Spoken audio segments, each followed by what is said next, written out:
প্রথমেই বলে দিচ্ছি, আজকের ভিডিওটা যারা স্কিপ করবে বা সম্পূর্ণ দেখবে না তাদের জীবনে সমস্যার সমাধান হবে না। তাদের জীবনেও সমস্যাটার সমাধান হবে না। তুমি যদি তোমার জীবনের এই সমস্যাটার সমাধান করতে চাও তাহলে আজকের এই ভিডিওটা সম্পূর্ণ দেখো। প্রথমেই বলি, ভিউজ পাওয়াটা আমার লক্ষ্য নয়। আমার লক্ষ্য হচ্ছে এমন কিছু ভিউজ পাওয়া যে ভিউয়ার্সগুলো তাদের জীবনের সমস্যাগুলো আমার ভিডিও দেখে সমাধান করতে পারবে। তার জন্য আমি উল্টো পাল্টা বেটিং অ্যাপস, আজেবাজে অ্যাপস, ওয়েবসাইট বা এসব কিছু প্রমোশন করে টাকা কামাই না। আমি আমার ইউটিউবে এমন কিছু কন্টেন্ট আপলোড করি যেগুলো তোমার জীবনকে সুন্দর করে তুলবে। আমি এমন অনেক কন্টেন্ট বানিয়েছি যে কন্টেন্টগুলোতে আমি ভিডিও শুরুতেই বলেছি যে এই ভিডিওটা এই মানুষদের জন্য।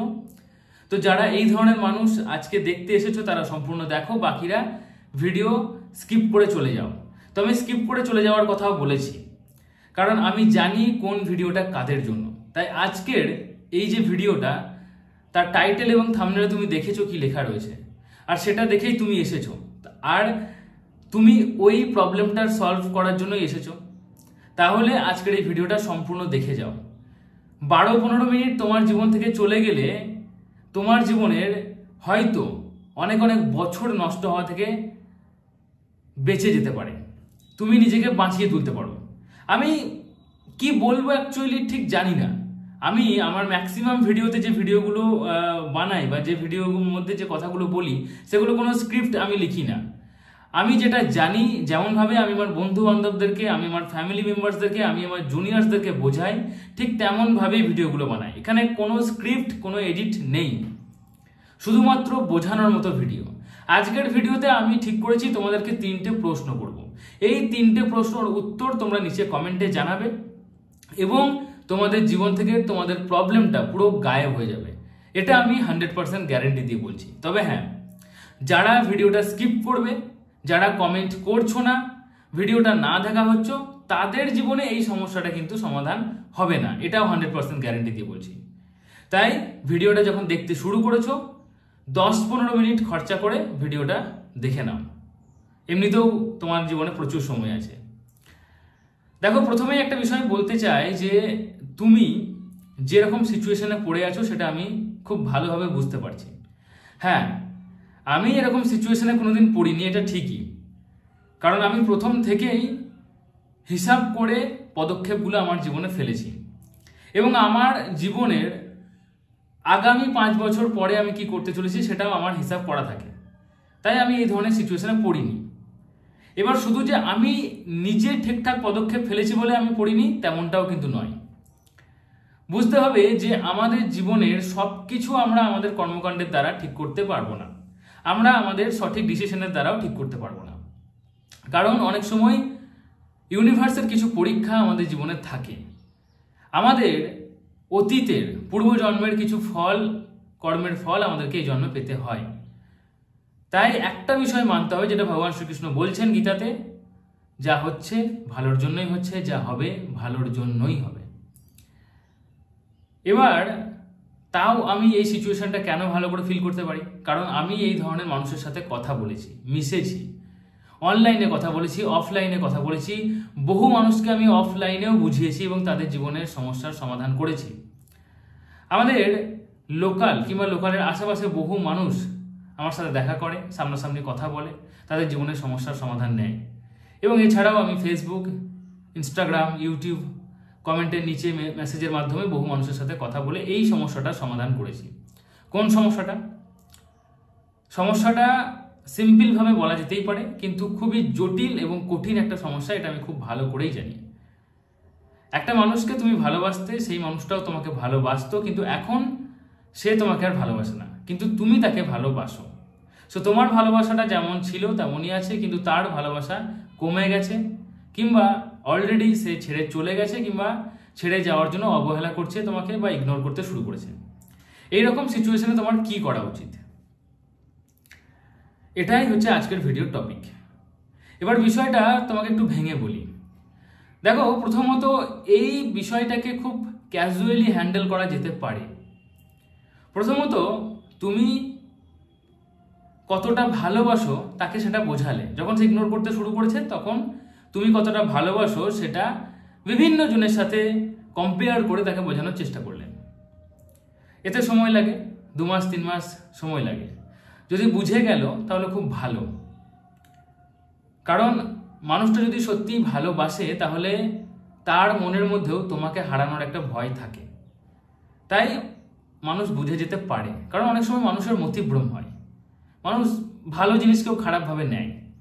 তো তুমি বোঝাও, যদি বুঝে যায় খুব ভালো কথা। দ্বিতীয়ত, যদি না বোঝে তাহলে তুমি এখানে রিভার্স সাইকোলজি ইউজ করো। এই বিষয়ে আমি অনেক ডিটেলসে ভিডিও বানিয়েছি, তবুও আজকে এক লাইনের মধ্যে বোঝানোর চেষ্টা করছি। রিভার্স সাইকোলজি মানে মানুষটা যেমন তোমার সাথে ব্যবহার করছে তুমিও তার সাথে ঠিক তেমনই ব্যবহার করলে। তুমিও তাকে ফোন করছো না, মেসেজ করছো না, তার ফোন রিসিভ করছো না, তাকে ইগনোর করতে শুরু করেছো। এটা করতে করতে তুমি যখন তাকে এটা বোঝাবে যে তোমার ভ্যালুটা কতটা, তখন মানুষটা ফিরে আসার চান্স থাকে। তুমি যদি এটা বোঝাও যে আমার বাবা বা আমার ফ্যামিলি আমার জন্য ভালো ছেলে দেখেছে বা ভালো মেয়ে দেখেছে বিয়ে দেওয়ার জন্য, এবং তুমি যদি ইগনোর করো তাহলে আমি তাকে বিয়ে করে নেব, কারণ এইভাবে সম্পর্ক চলতে পারে না, এসব বলে তুমি তাকে ফিরিয়ে আনতে পারো। এভাবে ফিরেও এসেছে অনেক মানুষ। কিন্তু যদি এতেও না আসে তাহলে বুঝতে হবে যে মানুষটা তোমার জন্য নয়। হ্যাঁ, কারণ একটা মানুষ 2-3 বছর সম্পর্কে তোমার সাথে ছিল, তুমি অন্য কারো হয়ে যাবে সেটা শুনেও, সেটা বুঝেও, সেটা ফিল করেও সে যখন তোমাকে আটকানোর জন্য ফিরে আসছে না, তার মানে সে তোমাকে চায় না, সে একেবারেই তোমাকে চায় না। তোমার অন্য কারোর সাথে বিয়ে হবে, তুমি তার সাথে ঘর বাঁধবে, তার সাথে শারীরিক সম্পর্ক হবে, তার সাথে মানসিকভাবে তুমি লিপ্ত হয়ে যাবে, তুমি তার সাথে সংসার করবে, সে তোমাকে টাচ করবে। এই বিষয়গুলো যদি তার মনে কোনো প্রভাব না ফেলে তাহলে এটা সম্পূর্ণ ক্লিয়ার যে সে তোমাকে ভালোবাসে না, আর কোনোভাবেই তুমি তাকে ফিরিয়ে আনতে পারবে না। এবং এটা বুঝে যাওয়া উচিত যে এই মানুষটা তোমার জন্য নয়। যদি এই মানুষটা তোমার জন্য হতো তাহলে সে এখন অ্যাটলিস্ট ফিরে আসতো। তাহলে যা হচ্ছে ভালোর জন্যই হচ্ছে, যা হবে ভালোর জন্যই হবে, এই কথাটা এখন মাথার মধ্যে ঢোকাতে হবে। কারণ তুমি ভুল মানুষ চুজ করেছিলে, ভুল মানুষটা সরে গেছে। হতে পারে যে ভুল মানুষটা তোমাকে দুঃখ দেওয়ার জন্যই এসেছিল, তার সাথে আগের জন্মের কোনো রকম সম্পর্ক ছিল, বা কোনো না কোনো রকমভাবে তুমি অন্য কাউকে কষ্ট দিয়েছিলে, তাই তোমাকেও সেই কষ্টটা ফিল করানোর জন্য নানা রকম কারণ থাকে। কিছু কারণ আমরা খুব মানবিকভাবে যুক্তি বার করতে পারি, কিছুভাবে আমরা মনে করি অযৌক্তিক, কিন্তু সেগুলোর পিছনেও একটা স্পিরিচুয়াল আধ্যাত্মিক কারণ থাকে, যেগুলো বিজ্ঞানের মাপকাঠিতে মাপা যায় না, তাই আমরা সেগুলোকে যুক্তি হিসাবে নিই না, কিন্তু প্রচুর যুক্তি থাকতেই পারে। তো সেই যুক্তি আমরা মেনে নেব, এবং মেনে নিয়ে আমরা এটা বুঝবো যে এই মানুষটা আমার জন্য ছিল না, এবং যা হবে ভালোর জন্যই হবে। প্রথমটা কি, যা হচ্ছে ভালোর জন্যই হচ্ছে, অর্থাৎ মানুষটা চলে যাচ্ছে এটা ভালোই হচ্ছে। কার জন্য ভালো হচ্ছে? তোমার জন্য ভালো হচ্ছে। এবং দ্বিতীয় লাইনটা ভগবান বলছেন যা হবে ভালোর জন্যই হবে, অর্থাৎ 2-3 বছর পর বা 1 বছরের মাথাতেও হতে পারে যে তোমার জীবনে একজন মানুষ আসবে, সেই মানুষটা তোমাকে ভালো রাখার জন্যই আসবে, এবং এটা হবেই। এটা পৃথিবীতে আগে থেকে হয়ে আসছে। যতদিন থেকে মানুষ ভালোবাসা শুরু করেছে এবং ব্রেকআপ হওয়া শুরু করেছে, ঠিক ততদিন থেকেই মানুষের জীবনে এটা ঘটতে শুরু করেছে। তারা প্রথমে বুঝতে পারে না, কষ্ট পায়, তারা ভালোবাসার মানুষটাকে ফিরিয়ে আনার চেষ্টা করে, এবং এটা করা উচিত। কিন্তু তারপরে যখন মানুষটা চলে যায় এবং তার জীবনে যখন অন্য কোনো মানুষ আসে, সেই মানুষটার কাছে সে কিন্তু আগের মানুষটার থেকে লক্ষ গুণে ভালো থাকে, এবং সেটা সে পরে স্বীকারও করে। তাই তোমার জীবনেও ভালো কিছুই ঘটবে। এখন তোমাকে 3টে প্রশ্ন করব, সেই 3টে প্রশ্নের উত্তর দাও। ফার্স্ট, তুমি ছেলে হও বা মেয়ে, তুমি এই পৃথিবীতে এসেছো এবং এই পৃথিবীতে তোমার একটা দায়িত্ব কর্তব্য রয়েছে। তোমার নিজেকে ভালো রাখার সাথে সাথে নিজের ফ্যামিলি মেম্বার্সকেও ভালো রাখা, এটা দায়িত্ব কর্তব্যের মধ্যে পড়ে কি পড়ে না? নিচে উত্তর দাও কমেন্টে যে পড়ে কি পড়ে না, হ্যাঁ কি না। যদি উত্তর হ্যাঁ হয় তাহলে বুঝতে হবে যে তুমি এই যে মুড খারাপ করে বসে আছো, তোমার মুড একেবারেই ভালো নেই, তোমার মন ভালো নেই, তুমি সবসময় একটা বিশ্রী সিচুয়েশন তৈরি করছো ফ্যামিলির মধ্যে, এতে তোমার পরিবারের মানুষজনও কষ্ট পাচ্ছে। তাই নিজের জন্য পরিবারের মানুষগুলোকে কষ্ট দেওয়া ঠিক কি ভুল? অবশ্যই ঠিক ভুল, তাই না? ঠিক নয়। তাই প্রথম প্রশ্নের উত্তর হ্যাঁ হওয়া উচিত সবসময়, যে নিজের জন্য অন্য মানুষগুলোকে কষ্ট দেওয়া উচিত নয়, তাই না? নিজের সাথে সাথে পরিবারের দায়িত্ব তোমাকে নিতেই হবে। সেকেন্ড, তুমি সব কিছু বোঝার পরেও তুমি বুঝে গেছো যে মানুষটা ফিরবে না, তুমি বুঝে গেছো মানুষটা তোমার জন্য নয়, তারপরেও এই যে তুমি কান্নাকাটি করে মন খারাপ করে নিজের সময়টা নষ্ট করছো, এই সময়টা তুমি কোনো কিছুর বিনিময়ে আর ফেরত পাবে? হ্যাঁ কি না? যদি মনে হয় যে হ্যাঁ আমার কাছে লক্ষাধিক টাকা থাকলে বা আমার কাছে এটা থাকলে ওটা থাকলে আমি সেটার বিনিময়ে এই সময়গুলো ফেরত পাবো, তাহলে তুমি এরকম সিচুয়েশন চালিয়ে যেতে পারো। আর যদি মনে হয় যে না, সময় অমূল্য, সময়ের দাম নির্ধারণ করা যায় না, তাহলে সময় নষ্ট করা বন্ধ করো, কারণ তুমি বুঝে গেছো মানুষটা তোমার নয়, তাই না? থার্ড প্রশ্ন, নিজেকে সব থেকে ভালো এই পৃথিবীতে কে রাখতে পারে? মানে আমাকে সব থেকে ভালো কে রাখতে পারবে, তোমাকে সব থেকে ভালো কে রাখতে পারবে? তুমি নিজে, তাই তো? এর উত্তর কি, হ্যাঁ না না? নিচে কমেন্টে জানাও। 1 2 3 লিখে ইয়েস, নো, ইয়েস, ইয়া, ইয়েস, ইয়েস, ইয়েস, এইভাবে আমাকে 3টে উত্তর দাও, বা হ্যাঁ হ্যাঁ করে উত্তরটা দিতে পারো। যারা কমেন্টটা করবে আমি জানবো যে তারা ভিডিওটা শেষ পর্যন্ত দেখলে এবং বুঝলে এবং নিজের জীবনের সমস্যাটা সমাধান করলে। এবং এটাও আমি 200% গ্যারান্টি দিয়ে বলছি, যারা এই 3টে প্রশ্নের উত্তর নিচে কমেন্টে লিখবে তারা তাদের জীবনের এই প্রবলেমটা থেকে বেরিয়ে আসতে পারবে। আজকের ভিডিওটা দেখার পরে, কমেন্টে উত্তরটা লেখার পরে আগামী 7 থেকে 10 দিনের মাথায় তোমার ব্রেনের মধ্যে, তোমার কনসাস মাইন্ডে এবং সাবকনসাস মাইন্ডে এবং সাইকোলজিক্যালি তুমি এতটা স্ট্রং হতে শুরু করবে যে এই দুঃখ কষ্ট থেকে তুমি অটোমেটিক্যালি বেরোতে শুরু করবে।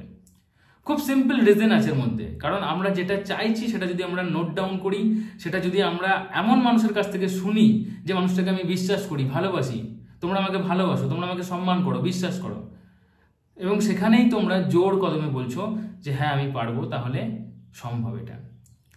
অনেক সময় মিলিটারি ফোর্সের দেখবে ঠিক যুদ্ধের আগে বা কোনো একটা প্রজেক্টের আগে লিডার বলে হাউ ইজ দ্য জোস, এবং কমান্ডোরা বলে ইয়েস স্যার। জোরে বলে, কেন বলে? কারণ তারা যতটা জোরে বলবে ততটাই তারা ভিতর থেকে স্ট্রং হবে। তাই 3টে প্রশ্নের উত্তর নিচে লেখো এবং নিচে লেখো যে আমি পারবো, এই সমস্যার সমাধান করতে আমি পারবো, এখান থেকে বেরোতে আমি পারবো, আমি নিজের জীবনটাকে ভালো রাখতে পারবো, আমি আমার পরিবারের মানুষজনকে ভালো রাখতে পারবো, আমি ভালো থাকবো। শুধুমাত্র নিজে লেখো আমি পারবো এবং 3টে প্রশ্নের উত্তর দাও। উত্তরটা দেওয়ার পরেই তুমি 7 দিন থেকে 10 দিনের মাথায়, আমি বলছি 7 দিন থেকে 10 দিনের মাথায় এই প্রবলেম থেকে তুমি বেরোতে শুরু করে দিয়েছো, এটা তুমি ফিল করতে পারবে। এবং তুমি দেখবে নিজেই এই ভিডিও নিচে কমেন্টে এসে 10 দিন পরে লিখে যাবে যে হ্যাঁ দাদা সত্যিই আমি এই প্রবলেমটা থেকে বেরোতে পারছি। তো আশা করি ভিডিওটা বুঝতে পেরেছো। ভিডিওটা বুঝতে পারলে অবশ্যই লাইক করো, ভিডিওটা শেয়ার করো অন্য মানুষগুলোকেও এই সমস্যার সমাধান দেওয়ার জন্য, সমস্যা থেকে বের করার জন্য। আমার ভিডিওগুলো একদম আনকাট ভিডিও হয়, আমি কোনো স্ক্রিপ্ট লিখি না, আমি যেভাবে মানুষজনকে বোঝাচ্ছি অফলাইনেও ঠিক তেমনভাবেই অনলাইনেও বোঝাই। তাই ভিডিওটা অবশ্যই শেয়ার করো, ভালো লাগলে লাইক করো, চ্যানেলটি সাবস্ক্রাইব করে রাখো নিজেকে ভালো রাখার জন্য, এবং নোটিফিকেশন বেলটাও অন করে রাখো, নোটিফিকেশন তবেই তোমরা পাবে পরের ভিডিওর। এবং তোমরা যদি আমার সাথে কথা বলতে চাও তাহলে ফেসবুক পেজে মেসেজ করতে পারো কল বুক বলে, এবং কলের মাধ্যমে তোমরা কথা বলতে পারো। সেটা কিন্তু চার্জেবল, কিছুটা টাকা লাগে। এবং ফ্রিতে কথা বলতে গেলে তোমরা আমার ব্লগ চ্যানেলটা সাবস্ক্রাইব করে নাও। ব্লগ চ্যানেলের লিঙ্ক প্রত্যেক ভিডিও ডেসক্রিপশন বক্সে পাবে। ব্লগ চ্যানেলের নাম শান্তিনিকেতনের শান্তনু। সেখানে প্রত্যেক বুধবার সন্ধ্যে 7:30টায় ফ্রি লাইভ সেশন হয়। জয়েন করো, তোমার সমস্যা বলো এবং সমাধান নাও। চলো আজকের মতো এটুকুই, tata, take care, thank you, ভালো থেকো, ভালো রেখো।